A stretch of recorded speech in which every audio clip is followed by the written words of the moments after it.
시간은 처음인 것 같습니다. 지난 학기에 강의 잠깐 했었는데 그래도 이렇게 우리 잘생긴 얼굴들 젊은 또 교수님들께 보니까 저는 이 공대 올 때마다 이렇게 저희 이쪽 인문사회계 쪽은 사실 어떻게 보면 이제 속된 말로 이게 교수들 많은데 이게 공대에 오면은 이 교수님이신지 학생들인지 이게 분간이 안 될 정도로 이렇게 굉장히 젊으신 분들 많아서 저희하고 굉장히 사고가 다를 거다라고 생각을 합니다. 그리고 제가 이제 실제로 저는 이제 제가 대학원에서 전공을 했던 것은 17세기에 활동했던 존 로크라는 철학자를 연구했었는데 저희는 지금 보니까 어떻게 보면 한 400년 전, 500년 전 된 분들도 저희한테는 굉장히 커런트한 연구인데 공학에서는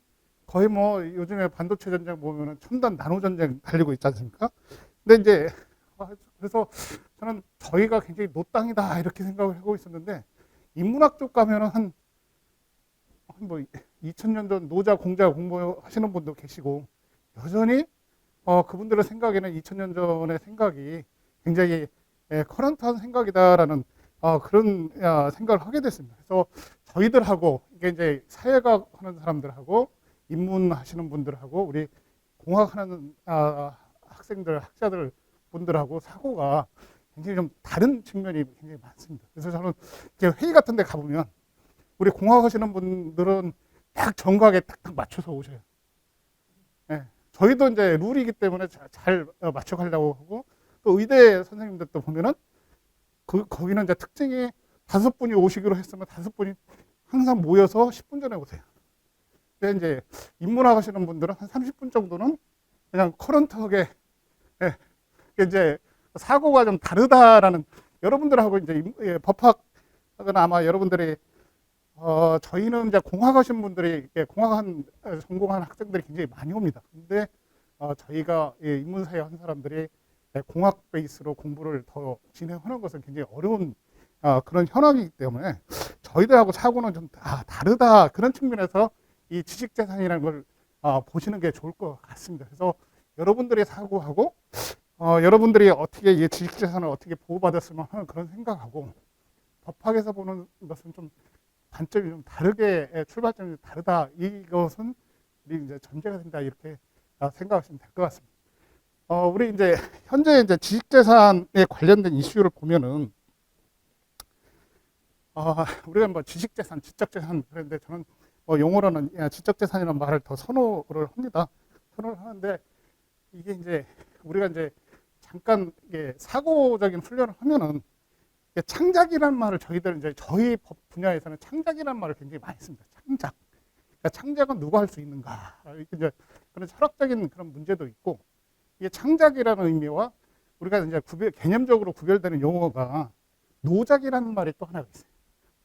노작이라는 건 뭐냐면은 굉장히 우리 밖에 나가면은 저기서 밥 메고 뭐 굉장히 힘을 많이 들여서 하는 노력들이 굉장히 많이 있습니다. 우리 인공지능 분야에서도 예컨대 이제 데이터베이스를 컬렉트한다든가 뭐 이런 것들은 창작적인 일이 아니라 굉장히 노력이 많이 들어가고 힘이 많이 들어가는데 새로운 것을 이렇게 만들어내는 일이 아니라 이것은 기존에 있는 것들을 이렇게 모으는 그런 작업들이죠.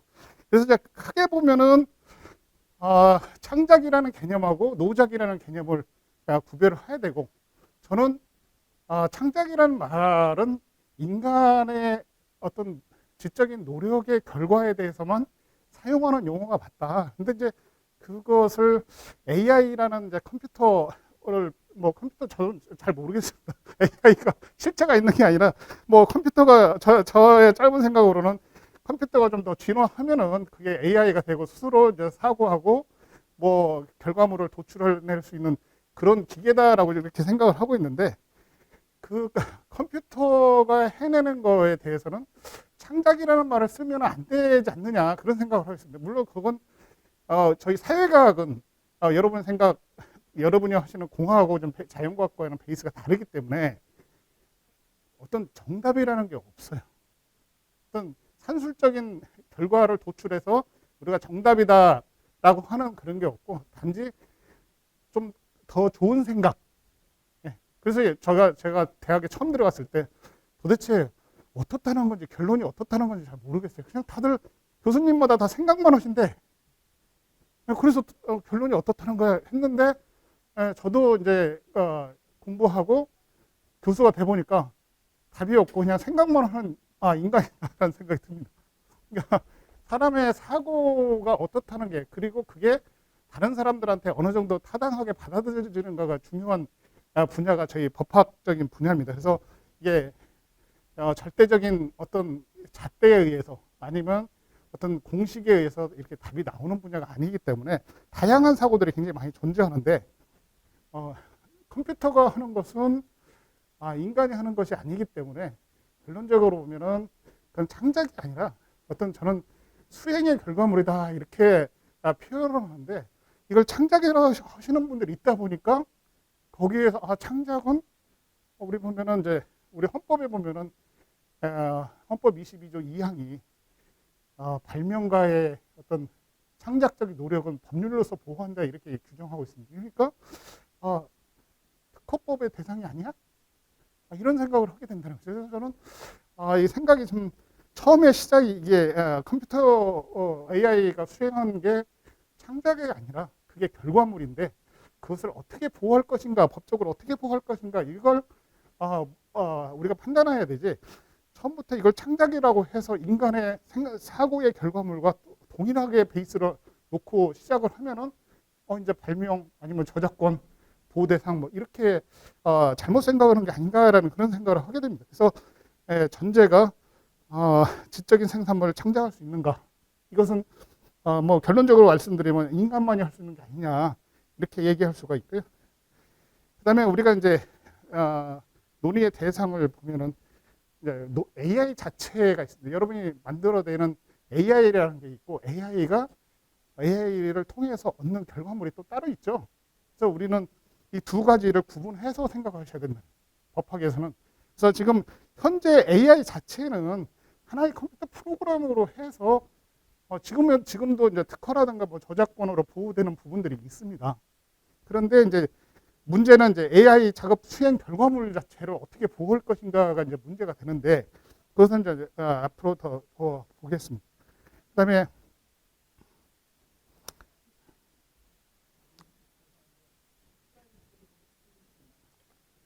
네, 이게 이제 PDF로 올라가 있어가지고 슬라이드 쇼라면 어떤 것을 말씀하시는? 예, 이건 이 PPT로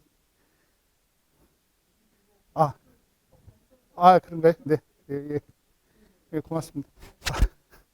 저희는 사실 외부 발표용 때문에 이렇게 PPT를 만들지 법대에서는 거의 텍스트만 쓰기 때문에 이렇게 만드는 게 굉장히 익숙하지 않고요.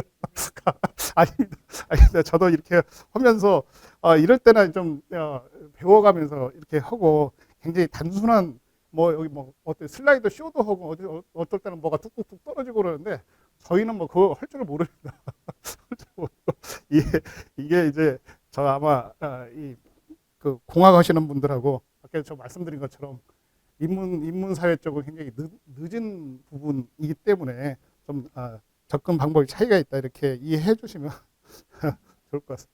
지금 현재 뭐 아마 이건 저보다도 더 많이 아시고 실제로 제가 찾아보니까 우리 학교 졸업생도 AI를 이용해서 저작물을 노래를 창작하는 그런 분도 계시더라고요. 최근에 신문에도 나왔었는데 이게 이제 어떤 부분들이 이렇게 많이 되냐면 그러니까 AI 자체를 여러분들이 하나의 알고리즘을 만들어내는 작업이 있고 그 AI를 이용해서 새로운 결과를 뭔가를 만들어내는 또 다른 작업들이 있지 않습니까? 그러니까 전자를 얘기하는 게 아니고 지금 전자는 이미 이제 특허라든가 저작권의 보호 대상으로 인정돼 있기 때문에 여러분이 어떤 노력을 해서 AI를 만들어내면 그것은 보호받는 데는 문제가 없습니다. 다만 AI라는 그것을 활용해서 뭔가를 또 만들어냈을 때 이걸 어떻게 보호할 것인가, 보호해야 되느냐 안 해야 되느냐 이런 논쟁들이 굉장히 많이 있습니다. 저는 개인적인 입장으로서는 오히려 그걸 보호하게 되면 이게 이제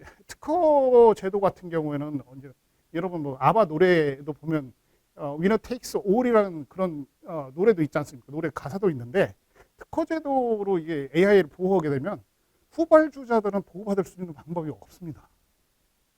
네. 이게 굉장히 AI라는 게 제가 사고하는 바로는 가장 우수한 AI가 하나 있으면 그 AI를 이용한 결과가 가장 우수한 자연과학적 결과는 가장 우수한 결과들이 제일 많이 나올 것 같은 그런 생각을 하고 있고요. 그렇게 되면은 가장 우수한 AI를 선점한 몇 개의 그룹들이 모든 결과물을 먼저 선점하게 되면 특허 제도는 선점하고 똑같거든요. 선점을 하게 되면 나머지 사람들은 보호받을 방법이 없고 경쟁이 없고 결국에는 우리 영화 속에서 보면 토탈 리콜 뭐 이런 영화 보면은 결국 인간은 저기 쓰레기장 옆에서 하늘만 쳐다보고 숨만 쉬는 그런 존재가 되잖아요. 예, 그런 존재가 되지 않을까는 사실은 그런 걱정을 하기 때문에 저는 개인적으로는 AI 자체를 보호하는 것은 당연히 보호해야 되고 인간이 만들어낸 것이기 때문에 그렇지만 AI가 수행한 결과물을 보호하기 시작하면은 이건 한도 끝도 없는 그런 문제가 되고 그게 오히려 인간한테 좋은 결과냐. 특허제도라는 것은 인간을 위한 제도인데 그게 인간을 위한 제도가 아닐 것 같다는 그런 생각을 하고 있습니다. 근데 이제 이게 현재에도 보면은 상당히 많이 발전을 했더라고요. 그래서 뭐 렘브란트 화풍하는 것도 있고 구글의 딥드럼 있고 뭐 여러 가지 이렇게 여러분 아마 다 아실 거라 생각하고 최근에 이제 이 그림 제이슨 앨런이라는 사람이 콜로라도주 박람회 미술전에 이 AI를 가지고 산출한 결과물이죠. AI를 이용한 결과물을 가지고 이 아티스트 부문 1위를 이렇게 했다고 그러는데 저도 이걸 보고 깜짝 놀랐습니다. AI가 이 정도로 표현할 정도가 되면 이게 하나에 나오는데 지금 얼마나 나올까? 예전에 작곡가가 노래 한 곡 작업하는데 2달 걸린다고 그랬거든요.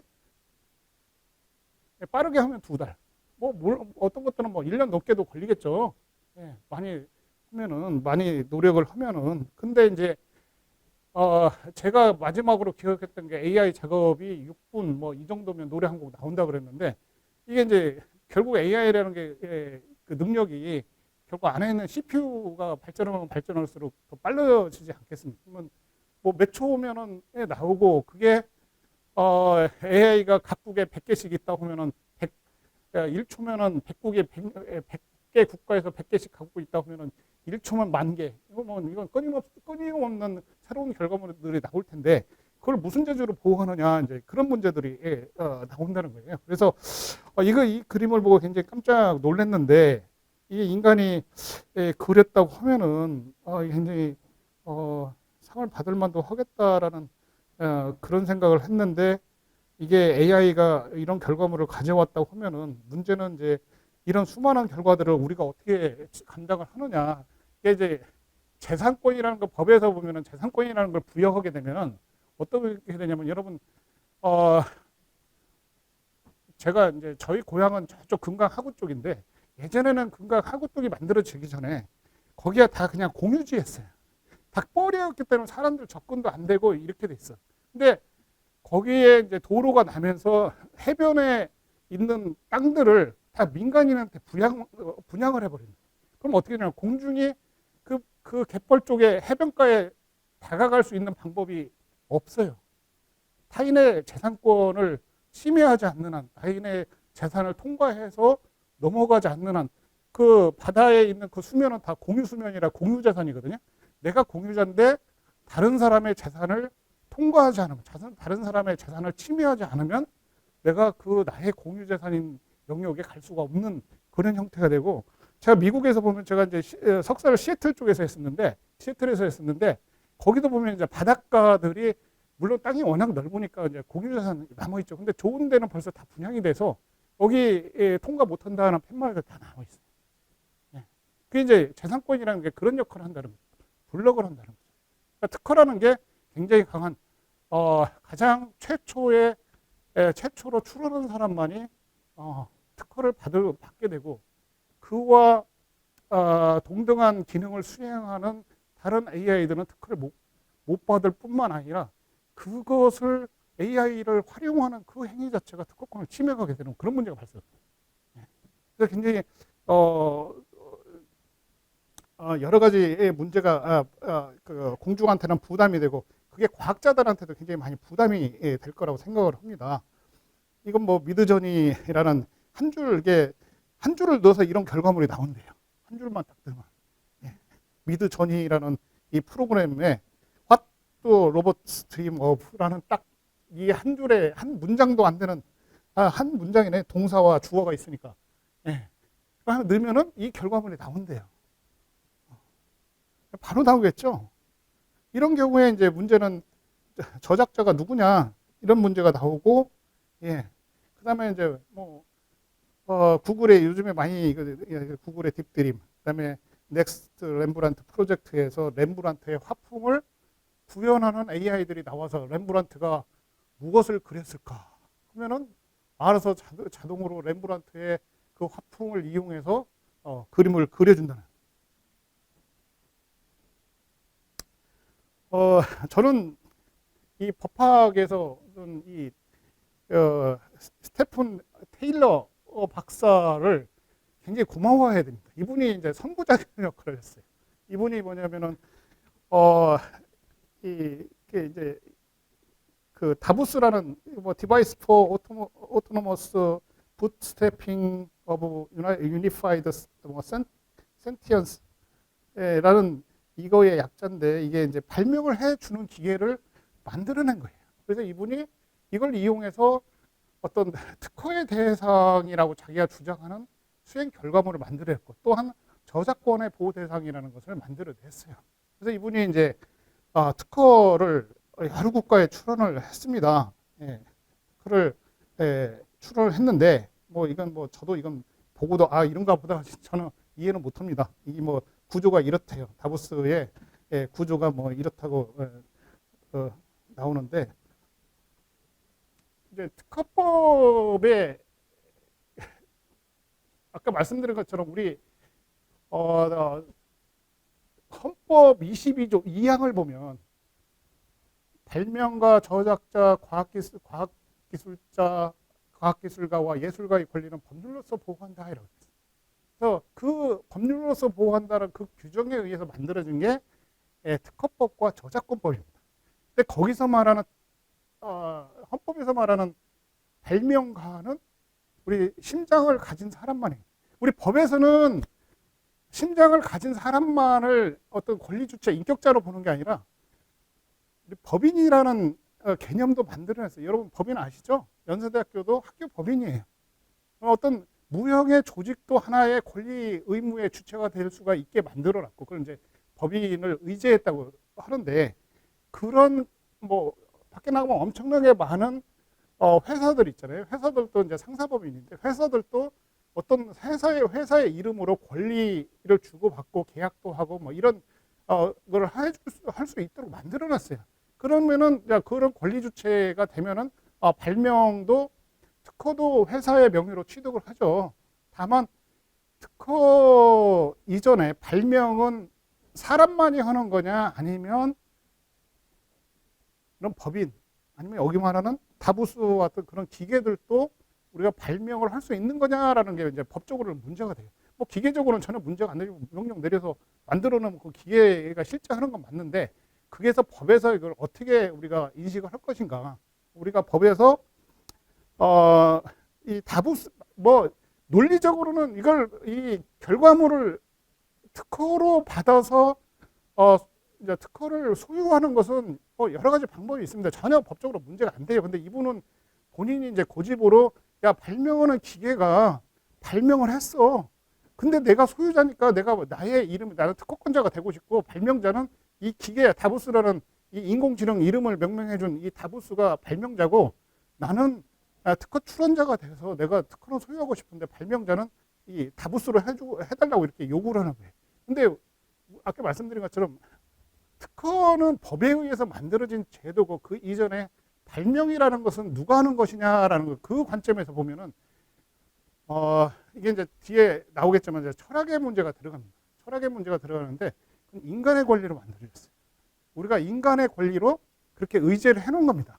인간만이 심장을 가진 인간만이 발명을 할 수 있다는 게 전 세계의 예외 없이 그렇게 하는데 뒤에 이제 남아공화국 같은 경우는 저도 좀 이 부분이 이해가 좀 적다고 생각하는데 그냥 철학적으로는 인간만이 발명을 할 수 있고 인간만이 저작을 할 수 있다고 생각해요. 그러니까 우리가 이제 특허 출원하는 방법에는 특허를 출원할 때 거기에 누가 발명을 했는지를 기재하게 돼 있는데 이 사람이 내가 발명했다고 기재했으면 될 걸 이 다보스라는 이름을 지어주고 이 AI를 발명자다고 자꾸 고집을 부리는 거예요.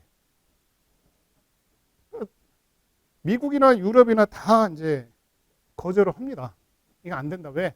우리의 법 체계는 인간만이 발명을 할 수 있는 거다. 그러면 바꾸어서 왜냐하면 사실 이 다보스의 소유는 이 스티븐 테일러 박사가 사실 소유자가 컨트롤하는 사람이기 때문에 얘가 발명을 했다고 해서 발명자 자기 이름으로 기재하고 했으면 그 단계 그 넘어서 이제 심사를 받아서 이게 이제 특허 요건이 충돌이 됐느냐 안 됐느냐를 판단 받았으면 되는데 아예 접수조차가 안 된 거예요. 우리나라도 이 고민을 해서 뭐 전문가들 가서 이제 했는데 뭐 결론은 뻔하죠. 왜? 발명이라는 우리 법체계 구조가 발명이라는 것은 당연히 인간의 어떤 정신작용의 결과물이다라는 걸 전제로 해서 법이 만들어졌는데 헌법과 법을 바꾸기 전에는 이게 불가능한 거예요. 네. 당연히 우리나라에서도 보정학을 명했는데 보정 불응으로 보정을 안 하니까 특허 출원을 이제 무효로 했고 미국도 다투었어요.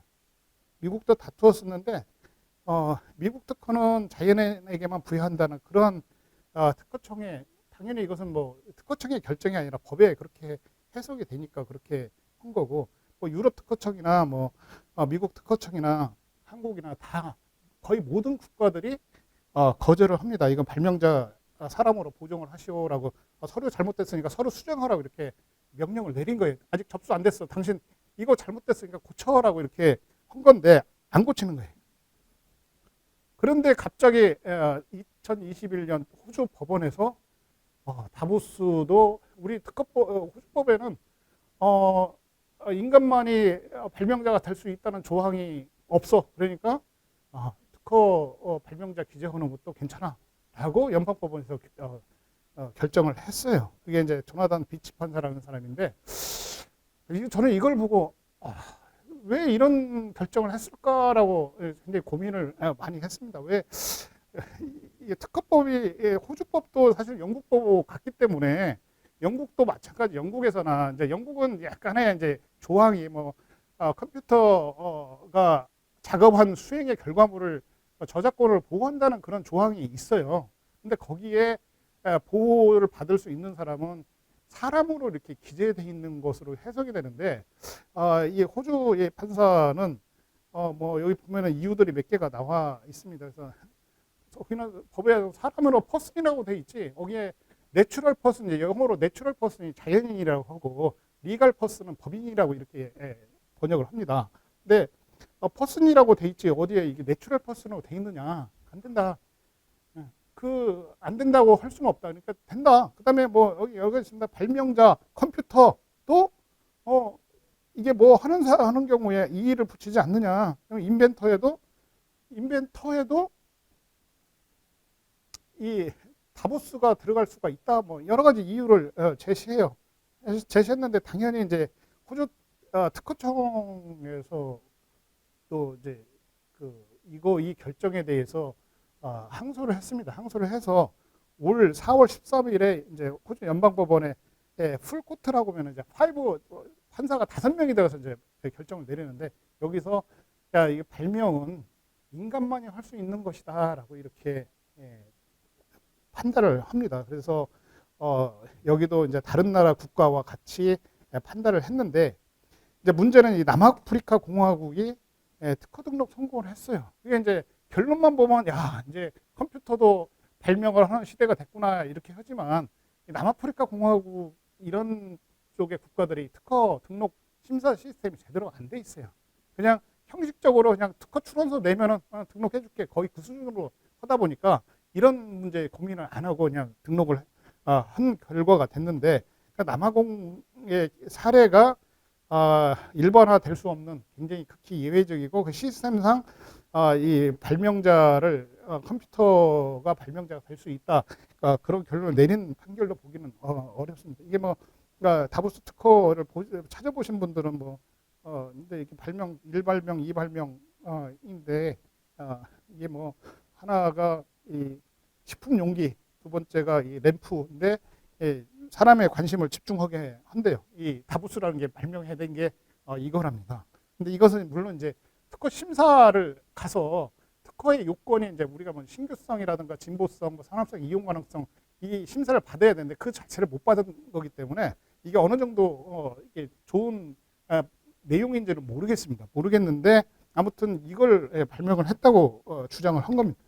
그다음에 이제 이 스티븐 테일러 박사가 또 하나 이제 저작물 가지고 이것도 저작권 인정해달라. 창의성 기계인데 이게 천국으로 가는 길이랍니다. 이게 AI가 만들어낸 거래요. 저도 이거 보고 야 훌륭한 AI네 이렇게 생각을 했는데 문제는 훌륭한 AI지만 이게 이제 법으로서 보호받을 수 있느냐는 별개의 문제라는 거예요. 그러니까 아까 말씀드린 것처럼 AI 자체가 이 어떤 그 저작을 한 사람, 발명을 한 사람을 인정받느냐와는 이제 별개의 문제죠. 그건 법적인 개념이래요. 이걸 수행하는 기계가 훌륭하고 어떤 기계적인 완성도가 높다는 문제하고 법에서 그걸 어떻게 보호할 것인가는 이제 별개의 문제라는. 그러니까 여러분은 그에 상관없이 열심히 좋은 거 만들어내시면 됩니다. 보호 문제는 이제 법률가들이 해결하는 거고. 근데 이제 이런 논쟁들이 있다라고 이렇게 말씀을 드리는 겁니다. 이제 법이라는 것은 인간이 정한 거기 때문에 인간이 법이 어떻게 정하냐는 인간이 합의하면 돼요. 합의하면 되는데 거기에 이제 여러 가지 맘대로 합의한다고 해서 그게 좋은 법이라는 건 아니기 때문에 아까 말씀드린 것처럼 AI가 매일 AI 만들어내면은 이거 도대체 특허 심사는 누가 하냐 이런 문제도 나옵니다. 그래서 반대하는 사람들의 입장이 그런 이유도 돼요. AI가 우리 대학도 AI 학과가 있어서 AI가 몇 개가 있고 각 분야마다 다른데 AI가 계속 발명을 해내면 도대체 그걸 누가 심사하냐. 특허청 심사가 10,000명, 20,000명 돼도 안 될 것이다. 지금도 심사하는 게 굉장히 부실하다고 얘기를 합니다. 특허가 어떻게 보면 이제 하루에 2건을 심사해야 되는데 사실 굉장히 불가능해요. 그러다 보니까 특허 등록을 하더라도 한 40% 이상이 특허법원에서 나중에 무효가 돼요. 굉장히 어떻게 보면 쓸데없는 짓을 한 굉장히 사람의 노력을 많이 뺀 결과물이 좀 처참하죠. 거의 절반 가까이가 특허가 무효가 된다는 소리는 굉장히 심사가 부실했던지 심사 뭐 이렇게 되는 겁니다. 그 이유는 이제 여러 가지 있기 때문에 심사관들을 뭐라고 하는 게 아니라 그만큼 심사에 부담이 돼서 오히려 특허제도라는 게 안 좋아진 결과가 된다는 거예요. 이번엔 한 100년 전에 과학적 발견에 대해서 100년이 좀 넘었습니다. 그 얘기 논쟁이 나온 게 과학적 발견에 대해서 야, 특허를 인정하자, 발명을 인정해서 과학자 그걸 한 사람들한테 우리가 이제 미술에서 보면 추구권이라는 권리가 있는데 그분들이 그 기술을 근데 공식을 이용한 과학자가 이분한테 좀 로열티를 내게 하자 이런 주장이 나온 적이 있어요. 그게 굉장히 유명한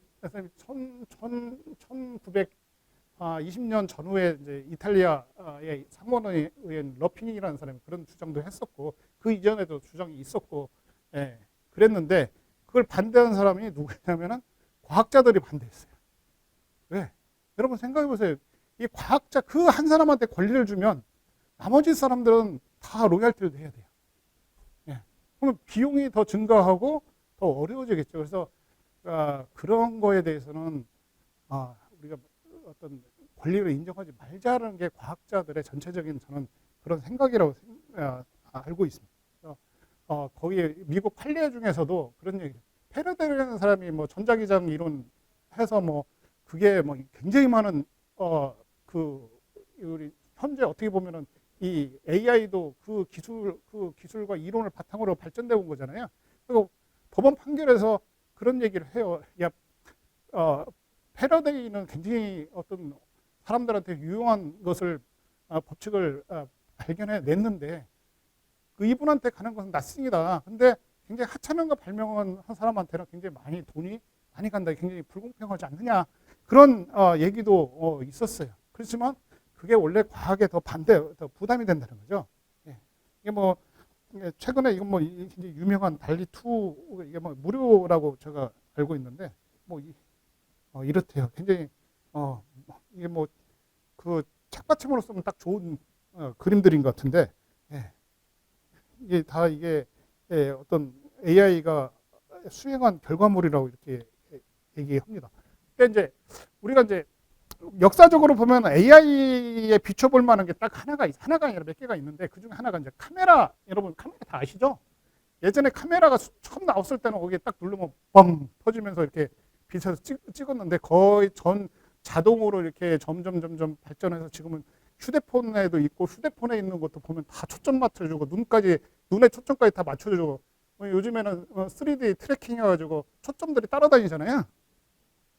그래서 저는 이제 뭐냐면은 AI라는 게 우리가 초기에 컴퓨터가 나와서 점점 카메라가 이게 자동 카메라로 발전되는 것처럼 AI도 똑같은 단계를 가고 있는 게 아니냐라는 생각이 듭니다. 나중에 되면은 저는 취미로 사진을 찍고 있는데 저희는 그런 생각에 저는 굉장히 극한 상황에서 굉장히 사진을 많이 찍습니다.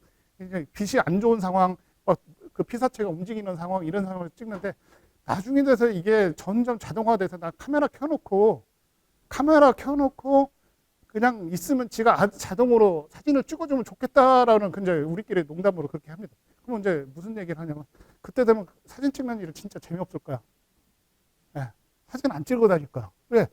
아니 카메라 그냥 설치만 해놓으면 지가 알아서 찍는데 무슨 재미가 있어요. 제가 이 극한 상황에서 뭔가를 이렇게 통해서 얻는다는 그 기쁨 때문에 이게 뭔가를 내가 제가 올 초에 그 카메라 사진 찍는 걸 준비한다고 나무에서 떨어졌고 다리도 부러지고 이러면서도 그래도 쫓아다녀요. 왜? 그 잠깐의 순간에 나한테 기쁨을 가져다 주고 내가 셔터를 누르는 순간에 나한테 기쁨을 가져다 주고 그 결과물을 내가 봤을 때 굉장히 희열을 느끼기 때문에 그래도 쫓아다녀요.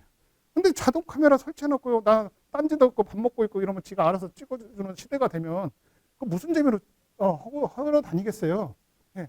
카메라하고 저는 AI하고 굉장히 유사하다고 생각하는데 그게 이제 우리 요즘에 이제 컴퓨터 프린터도 뭐 그런 하나의 예가 될 수 있고 그런데 이 카메라의 사진의 결과물을 카메라가 찍었다고 저작은 카메라가 했다고 하느냐 아니면 카메라를 소유한 사람 자기가 카메라를 이용해서 작동을 해서 사진을 찍은 사람이 권리잖아요. 누구라고 생각을 하세요? 여러분 당연히 찍은 사람이겠죠. 그러면 AI도 저는 마찬가지라고 생각하거든요. AI도 사람이 간섭을 해서 뭔가 거기다 데이터베이스를 집어넣고 여러분 그래서 뭐 요즘 학습 러닝 뭐 하고 거기다 학습을 시키고 뭔가 작업을 굉장히 많이 하잖아요. 그리고 거기에 들어가는 이제 학습을 위한 데이터들이 굉장히 필요하고 이런 것들을 하는 사람의 뭔가를 수행해서 한 결과물은 아직까지는 사람이다. 근데 제가 카메라를 그냥 설치해놓고 지가 알아서 전원만 딱 켜서 켜놓기만 하면 지가 이제 트래킹 요즘에도 우리 카메라도 저희 학교 우리 코비드19 처음 시작할 때는 가서 휴대폰으로 찍고 뭐 했는데 요즘에는 이렇게 돌아다니면 이게 알아서 트래킹을 해주더라고요. 금방 이렇게 기술이 발전합니다. 네. 그러면은 이제 조금 있으면은 카메라가 알아서 좋은 장면 아까 여기 AI 찍은 것처럼 좋은 장면 찍는 그 시대가 되면 나의 간섭은 나는 카메라의 소유자일 뿐이지 얘가 계속 찍어대는 거예요. 기계의 결과물. 나의 생각이 들어가 있는 내가 어떤 걸 만들어냈다고 희열을 느낄 수 있는가라는 생각을 하게 됩니다.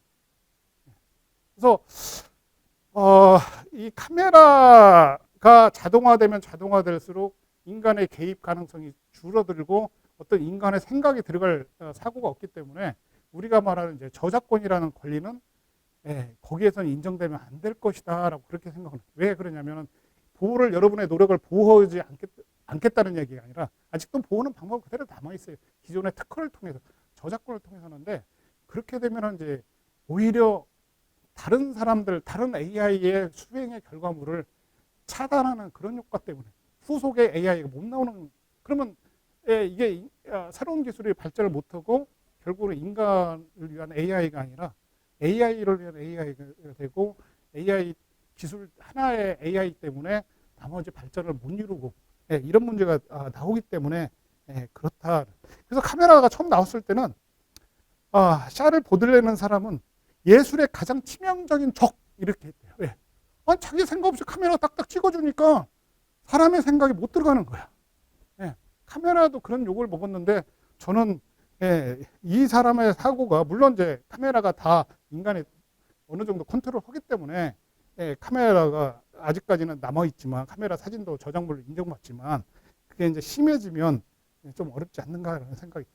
그다음에 이제 인간만이 저작자가 될 수 있다. 이것은 또 하나가 이게 원숭이 나루토인데 이게 셀카입니다. 그래서 영국의 저작자 슬레이터라는 사진 작가 슬레이터라는 사람이 뭐 웹 찾아보면 다 나옵니다.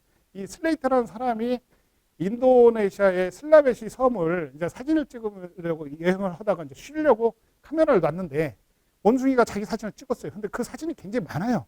근데 이렇게 보면은 되게 사람이 찍어도 잘 그 표현이 원숭이의 표현이 어떤 저작물로 인정될 만한 그런 것들이 남아 있어요.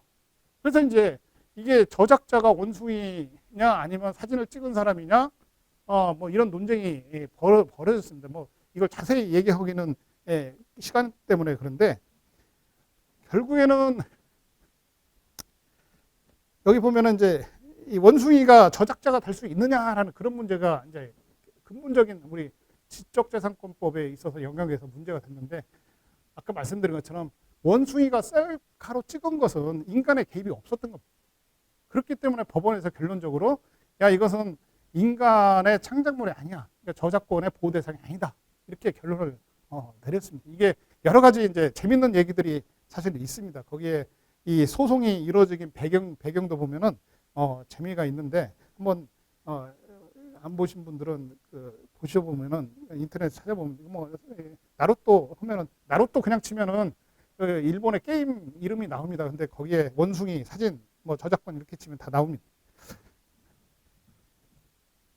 결국 이제 발명과 창작이라는 말은 제가 언어적 오류라고 이렇게 한 것은 인간만이 할 수 있는 건데 자꾸 왜 AI에다 그 발명과 창작이라는 말을 붙여서 마치 특허의 대상, 저작권의 대상, 저작권을 보호받을 수 있는 거 이렇게 오해를 불러일으키는 게 아니냐. 그래서 저는 이걸 발명 아니면 창작 이런 용어를 쓰는 것보다는 저는 그래서 계속 어떤 수행 결과물 아직까지는 인간이 개입을 해야 돼서 인간이 개입을 해서 수행을 하면 그 결과물이 있고 그 결과물에 대해서는 결국에는 인간이 컨트롤을 하기 때문에 그 인간의 권리가 인정될 수 있다면 그 인간의 권리로 인정이 돼야 되지 않느냐 이런 생각을 하고 있습니다. 지금 보면은 이제 강한 AI, 약한 AI하고 뭐 강한 AI는 이제 점점 발달한 상태의 이제 미래 AI를 상징한 거고 약한 AI는 아까 이제 초기 단계에 인간이 많이 개입해야 돼요. 근데 논리적으로 보면은 AI가 수행한 결과물에 대해서 약한 AI는 인간이 많이 개입을 해야 되기 때문에 인간이 어떤 생각이 들어가고 인간의 노력이 많이 들어가기 때문에 현재의 법 체계로 보면은 특허라든가 저작권의 보호 가능성이 더 높습니다. 그렇지만 순수하게 인간의 개입 없이 이제 뭐 우리 영화 보면 터미네이터 AI잖아요.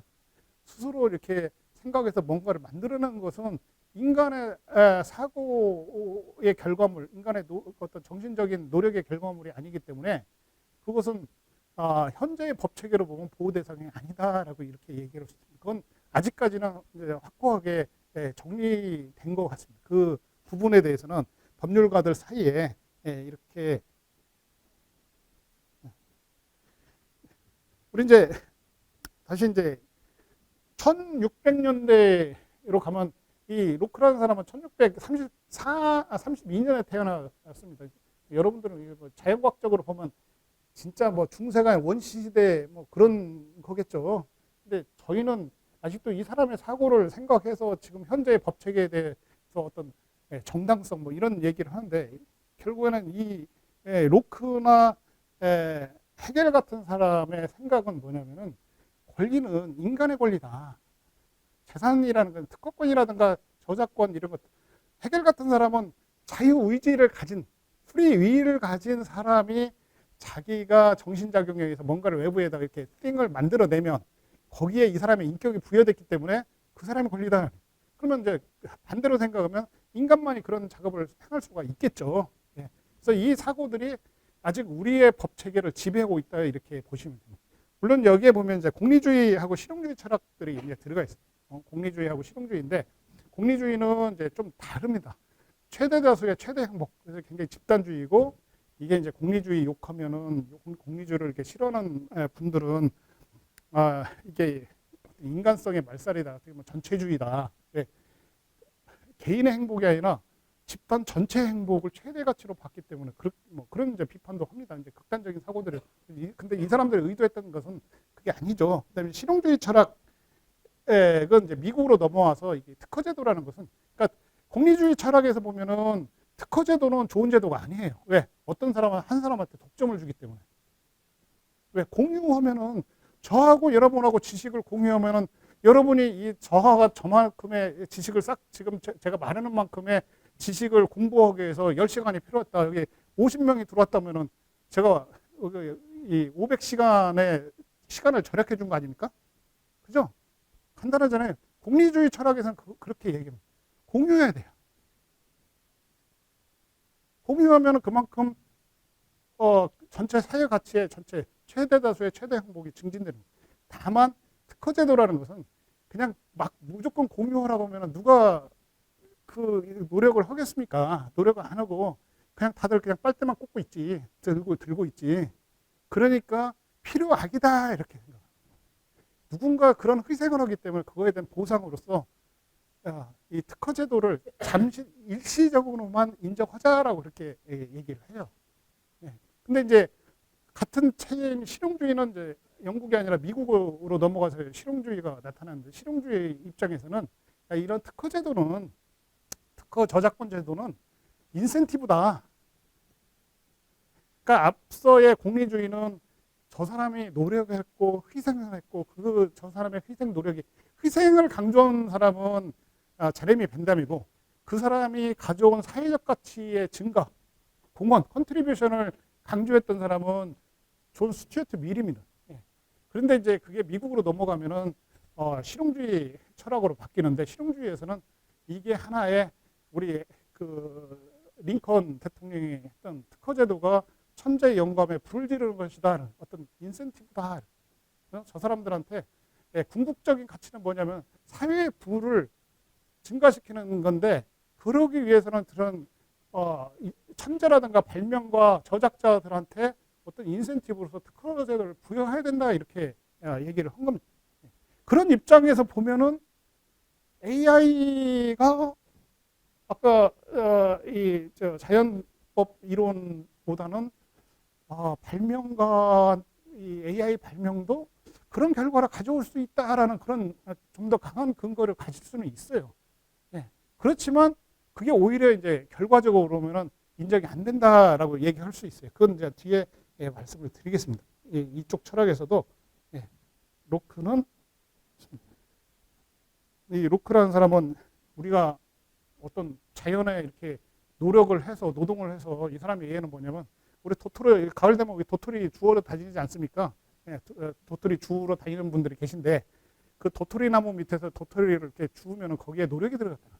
그러면 그 도토리는 그 사람의 소유다라고 얘기해요. 근데 여기는 우리 연세대학교 땅이니까 연세대학교 소유죠. 그 도토리를 줍는 노력. 다만 다른 사람한테 충분하고 동등하게 남겨줘야 된다. 그 기회를 남겨줘야 된다. 그러니까 특허제도는 한 사람이 독점을 하기 때문에 다른 사람한테 기회를 주지 못한다는 그런 비판을 접하는데, 뭐 그것은 이제 좀 더 가보면 사실 그 문제는 이제 해결이 됩니다. 그런 비판이 제기되지만 그 비판은 다 극복이 된다 이렇게 말씀을 드릴 수가 있습니다. 그래서 아까 말씀드린 것처럼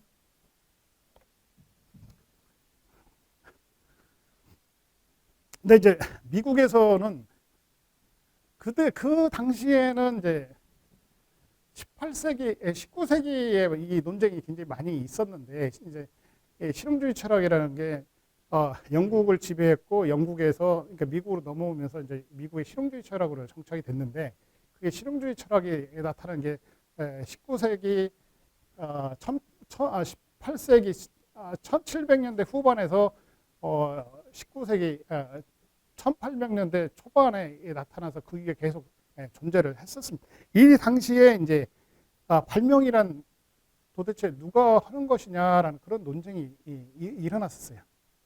이게 발명자 것이냐 아니면 특허를 출원하는 사람 것이냐라는 그런 논쟁이 있었는데 아까 제가 두 개를 구별했었습니다. 발명이라는 것과 특허라는 것은 하나는 제도법상의 권리다. 그러니까 특허법이라는 법이 존재해야 특허가 인정되는 거고 이 발명이라는 것은 인간이 그 스스로 해내는 결과 그건데 19세기 초반에 발명이라는 것은 발명은 특허를 출원하기 이전입니다. 발명을 해서 내가 특허를 출원할 수도 있고 영업비밀로 할 수도 있고 아니면 뭐 공개할 수도 있고 여러 가지 이제 행위가 할 수 있는데 그거 발명을 한 것은 누구 거냐, 발명은 누가 하는 것이냐 하라고 그 문제가 아까 이제 철학적인 문제가 결합돼 가지고 19세기 초반에 전반부에 그런 논쟁이 있었어요. 법원 판결에서도 보면은 굉장히 많은 판결들이 인간 발명 활동이라는 것은 인간의 어떤 수행의 결과물이다 이렇게 이제 판시를 하고 그게 법으로서 이렇게 어떻게 보면 이제 우리가 이제 법이라는 것은 인간의 약속이고 그보다 좀 더 한 게 뭐 자연과학에서도 가설이 있고 가설이 그 검증이 돼야 그 하나의 법칙으로 인정되지 않습니다. 그리고 저희도 그것은 마찬가지입니다. 그래서 우리가 그 독트린, 프린시펄 그런 용어를 쓰는데 지금은 어떤 독트린 정도는 된다. 인간만이 발명을 할 수 있다. 피를 자연인만이 발명을 할 수 있다는 게 확고한 우리보다 선진 먼저 경험했던 나라들의 생각이다. 이렇게 알아두시면 될 것 같습니다. 우리는 사실 특허법이 존재는 했었지만 특허법이 법으로 연구된 것은 한 20년 정도밖에 안 됩니다. 그러다 보니까 굉장히 많이 짧아요. 저희들 그다음에 이제 실정법상에 보면 우리는 이제 성문법 국가에서는 가장 법의 하이라키상 가장 높에 있는 게 이제 헌법이죠. 헌법에 보면은 22조가 이제 우리 학문의 자유의 조항이라고 해요.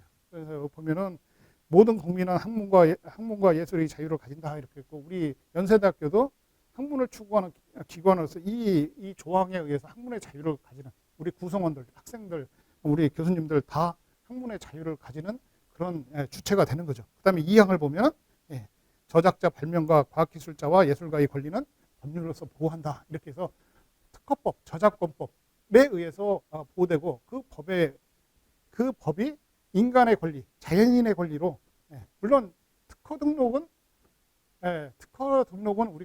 우리의 재산권의 특징이라는 거, 특허는 하나의 재산권이고 재산권의 특징은 다른 사람한테 양도할 수 있다는 거예요. 양도해서 내가 투자한 자본을 회수할 수 있게 하는 게 재산권의 특징인데 당연히 내가 발명가가 발명한 다음에 회사한테 양도도 할 수 있고 뭐 다른 자연인한테 양도할 수도 있고 그렇죠. 그래서 우리가 구별을 하셔라. 이게 지금 아직까지는 발명이라는 것은 인간이 할 수 있는 것. 그다음에 특허의 소유는 법인도 할 수 있는 것. 이렇게 이제 트레저리 오브 안티커먼스 이게 뭐 트레저리 오브 커먼스는 아마 다 아실 겁니다. 이게 이제 옛날 1960년대인가요? 뭐 이 자연의 뭐 그 농약이 축적이 돼가지고 한 그게 그런 걸로 해서 이제 트레저리 오브 안티커먼스 공유주의 저희 법학에서는 이제 공유주의의 비극이라고 하는데 반대가 있어요. 반공유의 비극. 공유주의가 아닌데도 비극이 일어나. 공유주의는 우리가 여러분 아시죠? 오버유스, 과소비가 일어나서 자원의 낭비가 일어난다고 생각하는 게 이제 공유주의 비극인데 반공유의 비극은 자원이 적절하게 사용되지 못해요.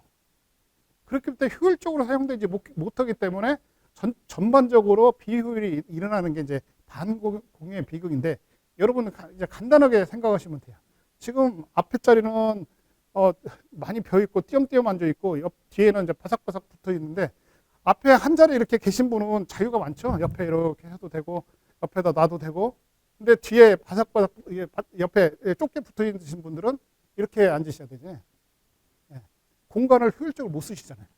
바로 그게 아파트 사시는 분과 단독주택 사시는 분이 다른 거야. 단독주택은 내가 쾅쾅 대고 뭐 별일 다 해도 윗집 아랫집 뭐라고 안 하잖아요. 근데 아파트에서 혹시 담배 피시는 분 화장실에서 담배 피면 윗집에 난리가 납니다. 온 동네 게시판에 붙어가지고 저는 담배 끊은 지가 한 15년 넘었는데 지금 보면은 온 동네 게시판에 난리가 나요. 내 집에서 내가 담배 하나도 못 피우는 시대가 된 거야. 왜 그러냐면 그게 바로 이 반공의 비극 때문에 재산권은 굉장히 강한 권리입니다. 배타적이기 때문에 독점이에요. 나의 독점권인데 내가 독점권을 내가 행사했는데 다른 사람의 독점권을 침해하는 결과가 돼요. 특허라든가 이런 권리들이 아까 제가 말씀드린 기계가 특허를 생산해내면은 수많은 특허들이 나오기 때문에 그럼 수많은 특허들이 내가 특허를 가지고 있는데 내 특허를 행사를 하면은 다른 사람의 특허를 침해하든지 다른 사람한테 라이센스를 받아야 돼. 그럼 내가 특허를 받아놓고 못 쓰게 되는 현상, 저 사람이 라이센스를 안 해주면 내 특허를 못 쓰는 거야. 그럼 난 특허 취득 비용이 꽤 많이 들어갑니다. 외국 특허만 보통 2천만 원 넘게 들어가죠. 물론 차이는 있지만 국내는 그래도 좀 비용이 싼 편이지만 원래 특허의 한 5% 이하만이 상업적으로 성공하고요. 나머지는 다른 사람이 특허를 취득하면 내가 곤란하기 때문에 방어적인 의미에서 특허를 취득하고 한 5% 이하만이 상업적으로 성공을 합니다. 성공을 하는데 그런 특허들이 굉장히 많아지면 내가 AI가 수행한 결과물을 내가 실시를 하잖아요. 내가 어디에 판매를 하면 그 결과물이 다른 사람의 특허 침해 문제가 나온다는 거죠. 많아지면. 내가 좁게 사는 내가 잠깐 옆에 움직이면 지하철 타보시면 그렇잖아요. 옆에서 다리 꽂고 이렇게 하고 있으면 내가 되게 불편하잖아요. 옆에 사람 좀 덩치 큰 사람 앉으면 내가 불편하고 좁은 공간에 여러 사람이 사용해야 되는 그런 관계가 바로 이제 트레저리와 안티코먼스 반대. 코먼은 우리 공유주의가 코먼이라고 이렇게 얘기하는 거고 자연 상태, 소유가 없는 상태. 근데 안티코먼이라는 것은 그래서 이제 재산권이 많이 부여한 상태는 이런 문제가 발생합니다. 물론 저작권은 조금 약한 권리입니다. 특허하고 좀 달라요. 저작권은 이제 그 얘기가 나오는데 특허는 내가 한 사람이 아이디어를 가지고 특허를 받으면 동일한 아이디어는 절대로 특허를 못 받아. 20년 동안. 그 이후에는 이제 공유가 되니까 독점이 없어지지만 근데 AI가 그 수많은 결과물에 대해서 특허를 취득한다 하면은 다른 사람들 다 집에 가야 돼요. 결국은 한쪽으로 쏠리는 현상이 일어나고 그리고 또 하도 많아지니까 희소성도 없는 거죠. 경제적 가치는 희소성에서 나오는 건데 그다음에 이제 이것은 살짝 논외인데 왜 우리나라 법에서 약간의 법조문이 잘못돼서 여기 보면 업무상 저작물의 업무상 소유자는 법인이 된다라고 있는데 이게 우리 저작권법이 법인이라고 돼 있는데 왜 아까 나모 교수님은 자연인만이 될 수 있다고 했느냐 하는데 이게 제가 보기에는 법의 모순이고 좀 잘못된 규정이다 이렇게 규정은 있습니다. 근데 결론적으로 그렇다고 해서 이것을 우리 법에서 인간만이 저작을 할 수 있다는 그런 관념이 바뀌는 건 아닙니다. 법조문에 저런 법조문 하나 있습니다. 그 다음에 이제 AI 결과물을 특허를 냈다. 그러면은 뭐 심사에 있어서도 도대체 누구의 기준으로 이 특허가 굉장히 이 발명이 특허를 받을 수 있다고 판단을 해야 되느냐. 그 수많은 특허 출원을 누가 심사하고 어떤 기준에 의해서 왜냐하면 이게 모든 발명이 특허를 받을 수 있는 게 아니라 일단 기본적으로 발명은 새로워야 됩니다. 기존에 없어야 돼요. 그 다음에 이 새로운 게 어느 정도 해당 분야의 전문가의 수준으로 봤을 때 용이하지 않게 발명을 해야 돼요. 좀 어렵게 발명해야 되는데 우리가 진보성이라는 개념인데 그 진보성 심사를 누가 해? 인간이 AI 수준이 높은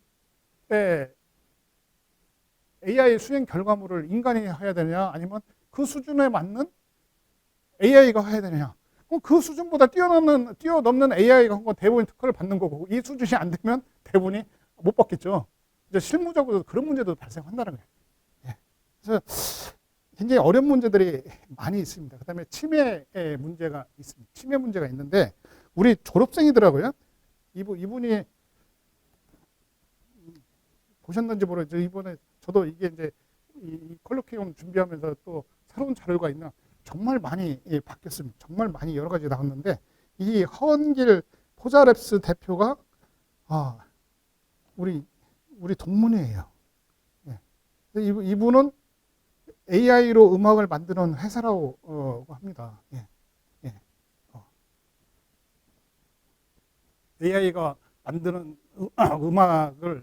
음악을 만들어서 이제 그걸 이제 서비스해주는 그 필요한 걸 서비스해주는 업체의 대표인데, 예. 이분이 이제 이런 얘기를 해요. 예. 허 대표가 작곡팀을 만든 이유는 AI의 표절을 없애기 위해서. AI도 표절할 수 있다는 거죠. 예. 기존에 있는 학습 데이터가 시중에 있는 거면 저작권의 침해는 저작권은 법으로 보면 굉장히 좀 약한 권리, 특허권에 비해서는 약한 권리예요. 저작권은 동일한 저작물도 내가 다른 사람 걸 보지 않고 내가 만들어냈다면 똑같더라도 저작권 침해가 아니에요. 왜? 저작은 그 사람의 생각을 보고 오는 거지, 사상을 보고 오는 거지 다른 사람의 사상 보고 오는 게 아니에요. 그래서 내가 내 걸 만들었는데 우연하게 다른 사람 것과 기존에 있는 사람 것과 똑같은 저작물이 나왔다. 사진 같은 게 똑같아요. 예. 사진은 구도가 똑같은 장소에서 똑같은 화각으로 똑같은 시간에 아니면 똑같은 빛 조건으로 찍으면 똑같은 결과물 나와요. 그렇지만 저작권 침해는 아니야. 예, 그 유명한 뭐 솔섬 사건 같은 게 그런 거죠. 예. 그래서 여기 보면은 AI가 기존의 데이터베이스를 가지고 학습을 하면 남의 걸 보고 하는 결과가 되기 때문에 카피라이트 침해 문제가 나오는 거죠. 그래서 이분은 그러니까 지금은 AI가 순수하게 100% 자기가 수행하는 결과가 아니기 때문에 저작권 보호를 받을 수는 있는데 이분은 그래서 예, 이미 나와 있는 곡으로 AI 학습시키면 빠르지만 문제가 생겨요. 기성곡들 저작권 침해합니다. 그래서 새롭게 이 음악을 하는 사람들을 고용해서 만들어서 이렇게 한다고 그럽니다. 그러니까 이제 제가 여기에 쟁점들은 이미 다 이제 어느 정도 나왔다고 보입니다. 예. 예, 특허로 보호하는 게 산업에 도움이 되는가? 제가 보기에는 안 된다는 거죠. 오히려 다른 사람들 후속적인 발명을 제한하는 역할이 더 많지 않을까라는 생각이 듭니다. 그러니까 뭐냐면은 보호를 해주는 게 좋으냐 안 해주는 게 좋으냐는 제가 결정한 건 아니지만 저의 짧은 사견으로는 오히려 후속에 AI 공부하는 사람들을 못하겠네. 그다음에 뭐 특허법 개정으로 특별법으로 보호하는데 결국에는 이제 기존에 가면은 뭔가 보호해줘야 된다면 현재 특허법으로는 좀 어려운 상태가 되고 다른 특별법이나 아니면 이제 현재 나와 있는 이제 부정경쟁방지법이라는 법이 있어요. 그런 거에 의해서 나옵니다. 그래서 AI 자체에 대해서 특허를 취득하는 경우 있고 AI가 수행하는 결과물에 대해서 특허를 취득하는 경우 있는데 제가 분명히 말씀드린 AI 특허는 하나의 알고리즘이고 그 알고리즘 자체는 인간의 약속이기 때문에 우리 특허의 대상은 자연법칙을 이용한 두 가지가 필요합니다. 자연법칙을 이용해야 돼요. 근데 알고리즘은 인간이 만드는 약속이라고 봅니다. 그래서 안 돼요. 그렇지만 그것을 기계에다 넣어서 컴퓨터를 돌리면 컴퓨터는 전기에서 돌아가고 기계가 수행하기 때문에 자연법칙을 이용한 결과물이라고 생각해요. 그래서 그건 보호받는 데는 문제가 없습니다. 특허 출원할 때 기계적인 부분을 같이 넣어서 수행하는 방법에 대해서 기재를 하면은 보호받는 데는 전혀 문제가 없어요. 그렇지만 다만 아직 AI가 수행한 결과물은 다부스 사건처럼 어렵다. 물론 AI가 만들었을 때 치팅하는 거 가능해요. AI가 했는데 내가 만들었다고 해서 추론은 가능해요. 그리고 아까 말씀드린 아직까지는 AI 자체가 완전히 100% 수행하지 못하기 때문에 그 데이터라든가 뭐 어떤 조작을 한 사람이 발명가로 인정받을 수 있습니다. AI는 영국 같은 경우는 약간의 영국이 좀 앞서가는 면도 있는데 두 가지를 보호하겠다라고 해서 하나는 기존의 이제 컴퓨터 발명으로 해서 인정하는 방법하고 AI의 수행 결과물도 뭐 보호를 하겠다라는 그런 이제 그 내용으로 이렇게 나와는 있는데 실제로 할 수 있을지는 좀 저도 의문입니다. 의문이고, 예, 그다음에 이제 컴퓨터 AI는 컴퓨터 프로 이건 여러분들이 이제 특허로 보호받는 것이 그건 펑션에 대한 거고, 예, 컴퓨터 프로그램이라고 보호받는 것은 그건 아까 이제 자연 법칙을 이용한 뭐 이거 필요 없이 컴퓨터 프로그램은 하나의 언어이죠. 예, 언어이잖아요. 그 언어 자체가 저작물로서 보호받는다. 예. 컴퓨터 프로그래머에서 코딩을 하면 여러분 뭔가 이렇게 열심히 이렇게 화면에 뭐 글자도 써 놓고 이러잖아요. 그것은 하나의 컴퓨터 프로그램으로 보호받을 수 있다는. 컴퓨터 프로그램이라는 것은 지시 명령어가 결합되면 컴퓨터 프로그램을 보는데 컴퓨터 프로그램 자체는 보호받을 수 있습니다. 현재에도. 예, 그건 예, 문제가 없습니다. 그 다음에 이제 일부 국가에서 예, 뭐 영국, 뉴질랜드, 아일랜드가 보호한다고 이런 얘기가 있는데 그건 제가 보기에는 약간 오해가 있는가 아닌가 생각합니다. 컴퓨터 프로그램 웍스라고 해서 예, 컴퓨터가 한 결과물에 대해서 그 수행한 사람의 권리를 보호하겠다는 그 내용을 예, 일부에서 컴퓨터 AI 수행 결과물을 AI를 보호하겠다 뭐 이런 식으로 오해해가지고 그런 얘기가 있었고 현재 우리나라도 의안번호 6785 저작권법 일부 개정안에 예, 이런 내용이 있어요. 그래서 여기 주호영 의원 대표 발의를 보면은 이렇게 되어 있습니다. 아직 통과가 안 됐고 예, 여기에 보면은 아직까지 우리 아까 말씀드린 약한 인공지능이라고 하는 인간의 개입이 필요한 이런 걸 대상으로 해서 저작권 보호를 하겠다라는 입법안이 발의가 돼 있는 상태인데 아직 논쟁이 굉장히 많이 있는 것 같습니다. 아직은 이걸 인정해야 되느냐 안 해야 되느냐인데 보면은 외부 환경을 스스로 인식하고 상황을 판단하여 자율적으로 동작하는 기계 장치 또는 소프트웨어에 의하여 제작된 창작물을 말한다. 그래서 정의에 보면 이걸 이제 추가하겠다는 거예요. 저작권법에. 그리고 인공지능 저작물의 저작자는 인공지능 서비스를 이용하여 저작물을 창작한 자. 여기에서는 이제 자연인의 개념으로 들어가 있어요. 그러니까 인공지능 자체를 보호하겠다는 게 아니라 인공지능을 수행한 그걸 이용해서 이 창작물을 창작한 인간, 자연인을 보호하겠다는 그런 내용으로 되어 있습니다. 이게 영국법이 이렇게 되어 있어요. 영국이나 뭐 이쪽 아까 아일랜드, 뉴질랜드 뭐 이쪽의 법들이 이런 식으로 규정이 돼 있는데 그걸 잘못 오해를 해가지고 AI의 결과물은 AI의 권리로 보호하겠다 이렇게 잘못 알려진 사례들이 있는데 그렇지 않고 그 AI를 통제해서 AI를 통해서 작업을 한 자연인의 권리로서 보호하겠다라는 그런 취지로 좀 규정을 하고 있습니다. 근데 이제 이게 굉장히 어려운 문제가 여기서 근데 지금도 사실 보면은 여기에 이제 AI의 개념이 들어가 있지만 우리도 지금 저도 이 작업은 컴퓨터를 통해서 했거든요. 그죠? 컴퓨터를 통해서 하고 기존에 나와 있는 기존에 이 애가 칠판 배경으로 했는데 제가 거기에 칠판 그리는데 아무 개입을 안 하고 원래 만들어진 그걸 가지고 이렇게 썼습니다. 이게 좀 더 발전한 거죠. 예, 발전. 예, 아까 카메라, 수동 카메라에서 자동 카메라로 발전하듯이 발전하는 건데 아직도 이게 조항이 없어도 현재의 법으로 보호받는 것은 가능하지 않을까라는 생각이 듭니다. 어차피 인공지능 스스로 해서 RB100 하는 그런 인공지능은 아직까지 안 나와 있기 때문에 자율적으로 생각하고 데이터 수집해서 결과를 산출하는 그러한 인공지능은 아직까지 안 나와 있기 때문에 현재도 이것은 현재 법으로도 보호받을 수 있지 않을까. 아직까지 우리나라에서는 뭐 이걸 제출을 하지 않았기 때문에 그런데 이분도 이제 저작권을 자꾸 한다고는 그래요.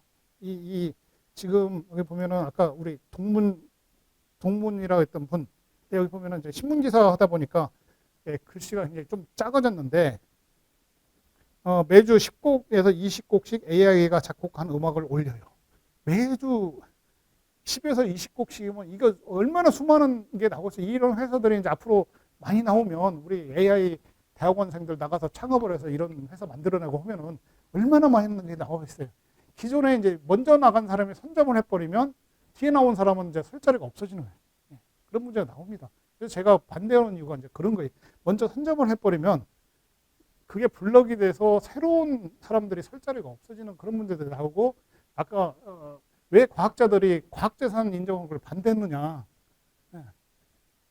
그게 새로운 기술, 새로운 과학적 발견을 하는데 도움이 안 된다고 생각해요. 물론 이제 그 노력을 한 사람들은 뭔가 보상을 받아야 된다는 그런 것은 좋은 생각이에요. 좋은 생각이지만 그게 나머지 사람들한테 엄청난 부담이 될 수 있다. 그게 오히려 과학을 발전시키지 못할 그런 문제들이 있다라는 그런 문제들이 나옵니다. 그래서 허 대표는 저작권을 등록할 수 있도록 해야 되는 입장이다 하는데, 이게 이제 물론 이 대표도 노력을 해서 하는, 지금도 이분은 저작권 문제에 대해서 굉장히 민감하게 생각을 하는 것 같아요. 본인은 그렇지만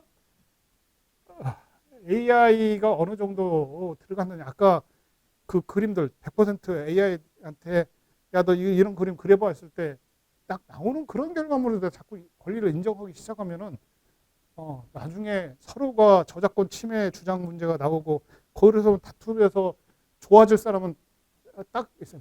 법률가들 좋아지겠죠. 매일 쌈박질하고 이러면 그게 오히려 그런 문제들을 생각하셔야 된다는 거예요.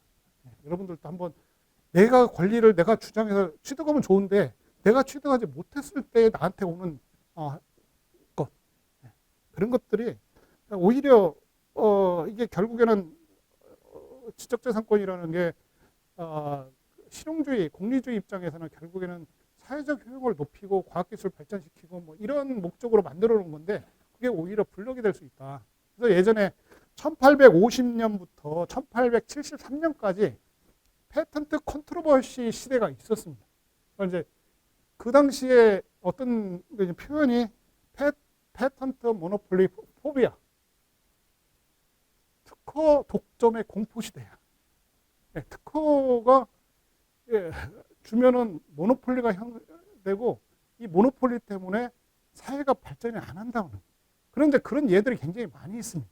많이 있고, 일각에서는 1929년에 어떤 일이 벌어졌죠? 1929년? 우리들 AI한테 한번 물어보세요.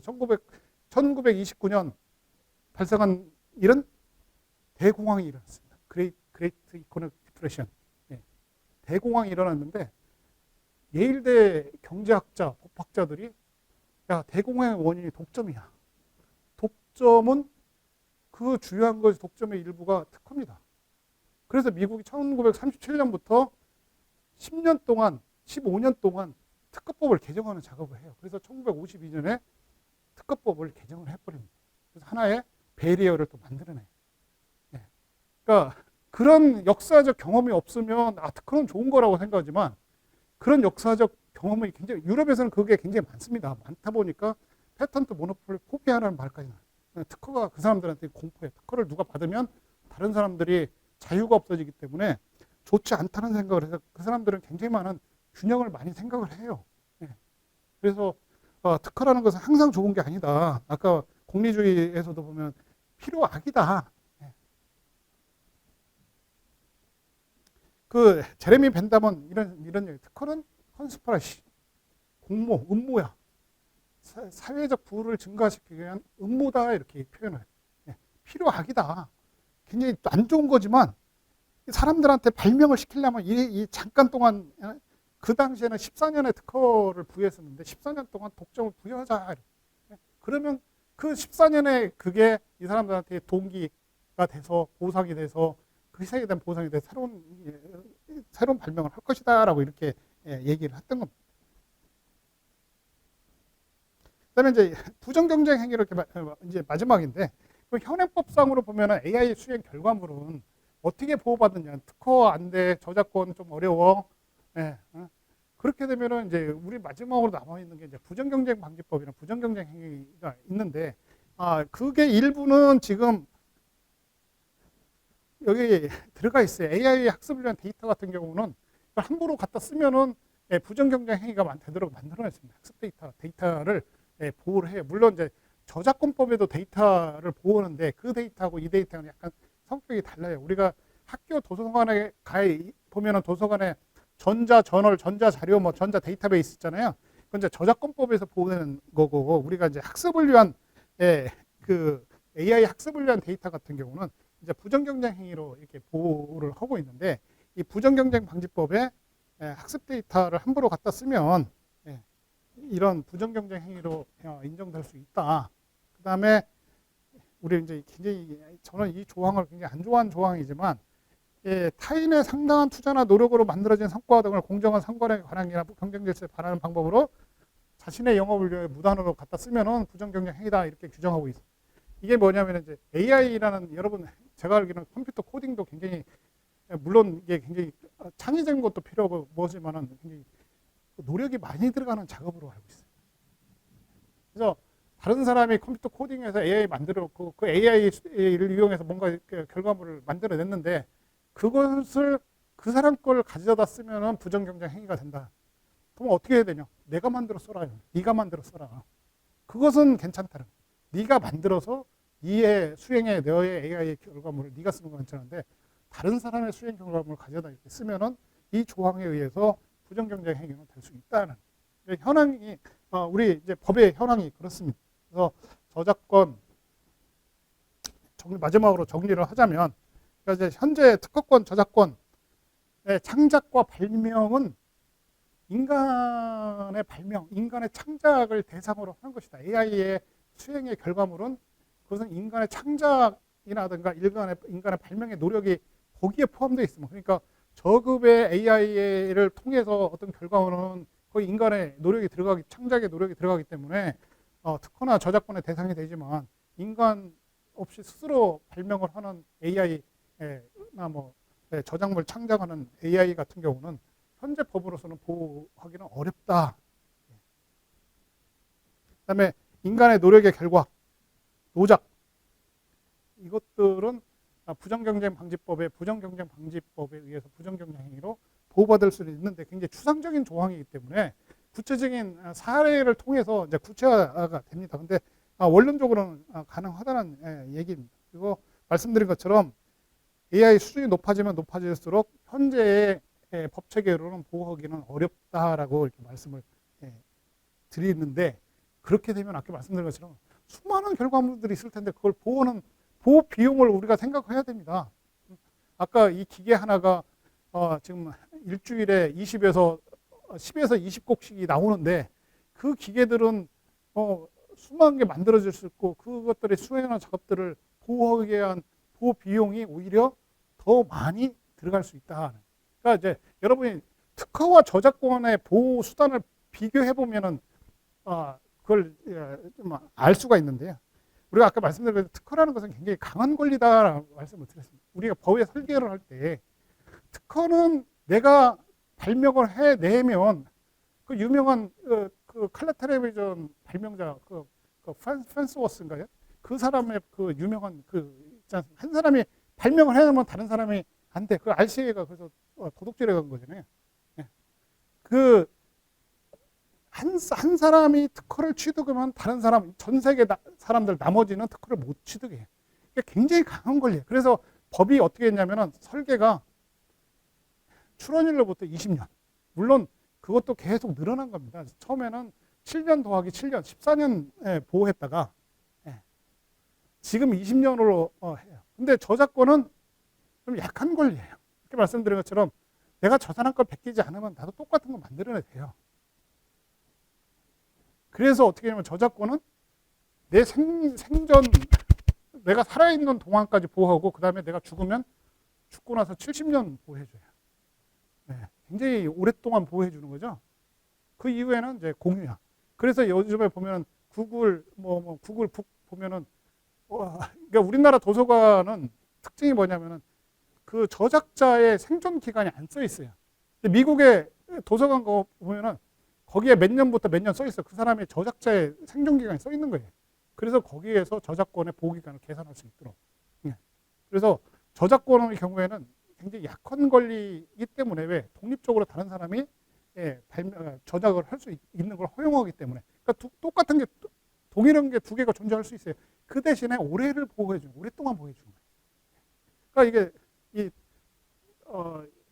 AI도 그런 측면이 있다라는 굉장히 심한 문제가 발생한다. AI의 효과는 제가 보기에는 이 특허보다 더 많은 효과가 있기 때문에 장시간 보호하는 것은 아니면 지금 현재 특허제도로 보호하는 것은 굉장히 오히려 자연과학적 발전을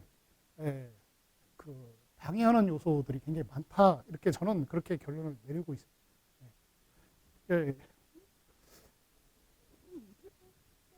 오늘 강의는 여기까지고 혹시 질문 있으시면 질문 받고 끝나겠습니다. 감사합니다.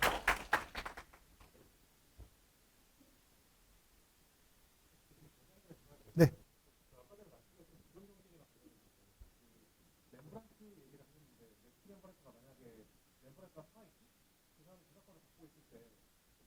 렘브란트의 그림으로 학습을 한 다음에 그걸로 AI를 만들어냈으면 그러면은 그거는 렘브란트가 권리가 있는 건데 그거를 마음대로 가져가신 건가요?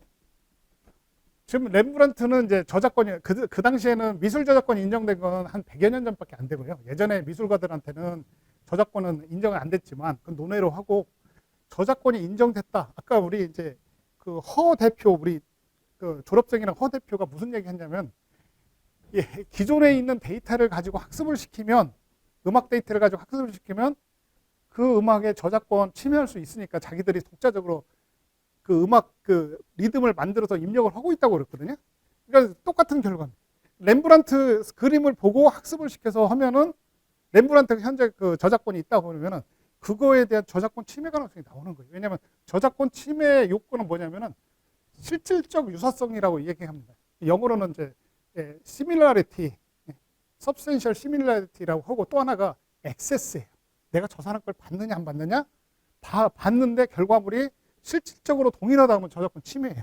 그러니까 둘 중에 하나가 없어야 돼요. 그러니까 이 아까 허 대표 같은 경우는 그걸 방지하기 위해서 기존에 나와 있는 음악을 AI에다 학습을 안 시킨 거야.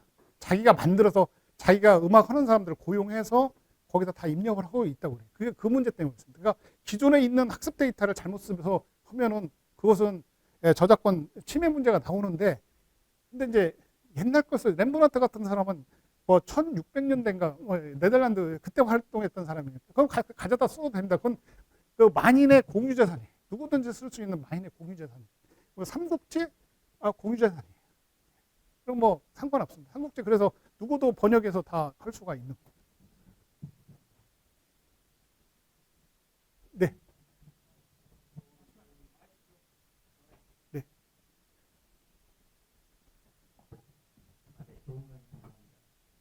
실무적인 측면에서 예를 들어 직무 관련의 경우에 AI가 발명하게 되면 발명의 신뢰나 발명의 특허를 받을 수 있는 권리를 양도할 때 발명자의 공이 있어서 예를 들어서 특허청이나 이런 데 심사 지침이 발명자라고 하면 이러이러한 요건을 충족할 때 발명자로 본다. 이런 지침들이 있는데 만약에 AI가 발명을 했을 경우에는 그런 직무 관련이나 발명 양도 이런 거에는 어떻게 실무적으로 의견을 한번 듣고 일단 아까 말씀드린 것처럼 일단 AI를 발명자로 하면은 일단 접수가 거부되고요. 그러니까 다부스처럼 인간을 발명자로 기재해라라고 분명히 보정 명령이 나오고요. 보정을 안 하면 이제 접수가 안 되는 거니까 반려가 되는 거죠. 그다음에 이제 거기에 인간으로 무조건 인간으로 해야 되기 때문에 그 인간이 이제 권리 주체가 돼서 발명을 한 사람으로서의 권리, 그다음에 출원자에서의 권리. 근데 거기에서는 특허 출원할 때는 이제 출원자가 정해져 있기 때문에 발명을 한 사람은 이제 이런 걸 기재하는, 그게 이제 뭐 여러 가지 이유는 되지만 우리가 이제 발명이라는 것은 하나의 인간의 사고의 결과물이기 때문에 인간을 기재하도록 돼 있고 그 뒤에는 아까 말씀드린 해결의 철학이 있다 뭐 그런 얘기를 하는데 어차피 인간으로서 인간을 발명자로 기재해야 되기 때문에 그리고 이제 회사는 근데 이제 회사 직원이 AI가 수행했다면 그 AI를 근데 컨트롤하거나 통제하는 사람이 뭐 발명자가 될 수 있거나 아니면 공동 발명자가 될 수 있겠죠. 그다음에 직무 발명이면 회사가 출원, 승계를 해서 회사 명의로 출원하고 발명자는 그 AI를 통제한 사람 이렇게 기재하면 될 거예요.